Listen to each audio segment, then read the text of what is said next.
ادامه بحث حسابداری صنعتی میخوایم یه سری اصطلاح ها رو با هم یاد بگیریم. اگه صنعتی کار نکردی و با این اصطلاح آشنا نیستی، بهتره که اینا رو یکم باهاش آشنا بشیم. ببینیم که از چه اصطلاحاتی استفاده میکنن حسابدارای صنعتی. اولش هزینه یابی اصلا یعنی چی؟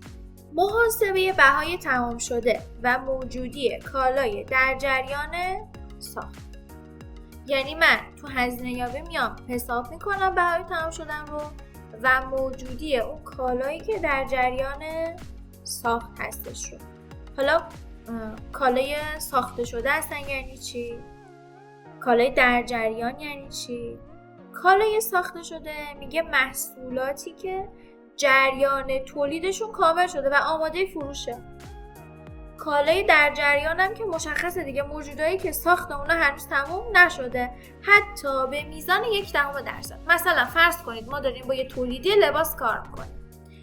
این تولیدی لباس هایی رو که میاد برش میده، میدوزه و تکمیلشون میکنه، از زیر دست اون دوزنده ها میاد بیرون و به عنوان یک لباس تکمیل شده است میگن کالای ساخته شده. اما نه، اون کالاهایی که هنوز، اون لباسهایی که هنوز دوختشون تکمیل نشده، یقش مونده، آستینش مونده یا قسمت‌های دیگه ای از دوختشون مونده تکمیل نشده، اونا میشن کالای در جریان. حتی اگه تو مرحله آخره مثلا یه دوخت معمولیش باشه، بازم تو مرحله کالای در جریان ساخته. خیلی سوال پیش میاد راجع به این که مثلا بسته بندی هم جزو بهای تمام شده میاد یا نه؟ ما لباسا رو دوختیم، آماده است، بسته بندیش نکردیم. این بسته بندیه چی میشه؟ میتونم بگم وقتی بسته بندی نشده یعنی هنوز در جریان ساخته؟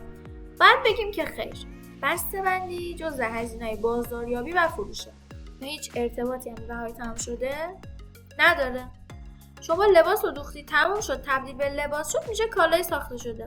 حالا میخوای بسته بندیش کنی، دیگه از اون نقطه ساخته شده میره بیرون، میره تو قسمت بهای، میره تو قسمت هزینه‌های بازاریابی و فروشه. چقدر هزینه بسته بندیش دادی؟ اصلا بسته بندیش رو میخوای مثلا یه نایلون ساده بذاری یا بیا یه پاکت زیبا بذاری، اونو میره تو قسمت هزینه بازاریابیش. حالا بریم با تعریف خود تولید آشنا بشیم. اصلا تولید یعنی چی؟ تولید یعنی تغییر شکل و ماهیت مواد اولیه طی مراحل مختلف. حالا میتونه دستی انجام بشه یا مکانیزه باشه. زمانی که تغییر روی شکل و ماهیت مواد صورت میگیره میگیم تولید انجام شده. به طوری که بعد از این که حالا ما میایم این تغییر رو انجام میدیم، مواد اولیه به مواد ساخته شده تبدیل میشه. حالا یا ما یه برشکاری انجام دادیم، یه چیزی کم کردیم، یه چیزی اضافه کردیم. خب حالا برسیم به بعدیش. پروسه حسابداری صنعتی یه چیزی که صنعت به صنعت فرق میکنه.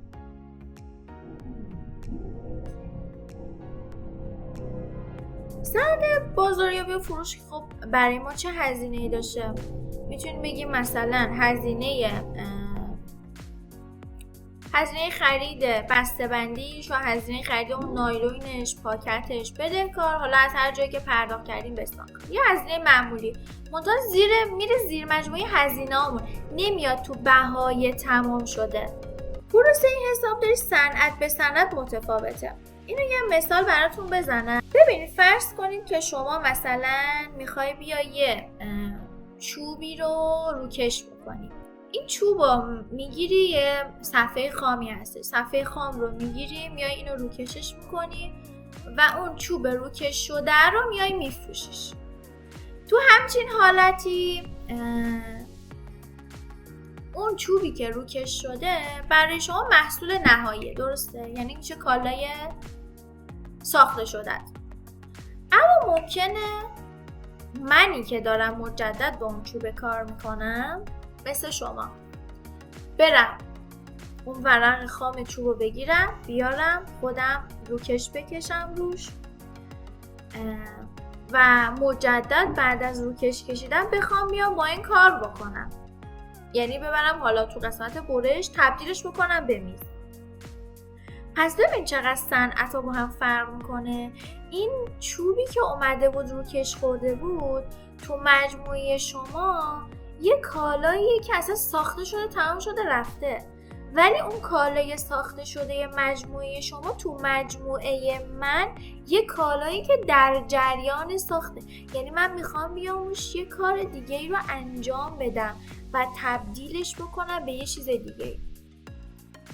پس این ممکنه تو مجموعه با هم دیگه فرق میکنه. توی مجموعه بسته بندیش رو خودش میاد تولید میکنه، یعنی برای تولید اون بسته بندیش هم میاد یه فرایند تولید رو طی میکنه، بله میره تو قسمت بهای تمام شدهش. اما نه، اگه خودش تولید نمیکنه میره تهیه میکنه میاره ازش استفاده میکنه، خب براش یه نوع هزینه میشه، میره زیر مجموعه هزینه‌های بازاریابی و فروشش. یا حالا یه مثال دیگه هم مثلا میخوام واسه این بزنم. باز مثلا ممکنه مواد شیمیایی، شما یه شرکتی باشی، یه مجموعه باشی که میای 2 تا مواد شیمیایی A و B رو با هم ترکیب میکنی، میرسی به این ماده شیمیایی به اسم C.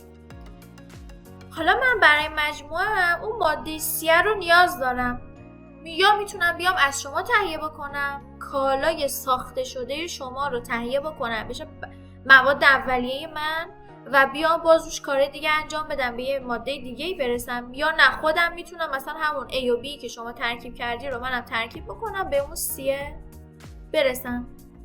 باید بدونیم که اینا با هم دیگه خیلی فرق میکنه. یعنی اگر بخوایم بیایم بگیم که من میخوام بیام 0 تا 100 بهای تمام شده رو بهتون توضیح بدم، باید بگم که این امکان پذیر نیست. یعنی باید تمام حسابداران صنعتی ایران رو جمع کنیم بیان اینجا که بخوان اصلا حسابداری صنعتی رو کامل توضیح بدن، چون واقعا صنعت به صنعت خیلی با هم دیگه فرق میکنه. کسی که مثلا رفته تو تولید صنعت چوب داره کار میکنه شاید نتونه بیاد تو صنعت لباس کار بکنه، چون اینا واقعا با هم دیگه فرق دارن فرآیندشون.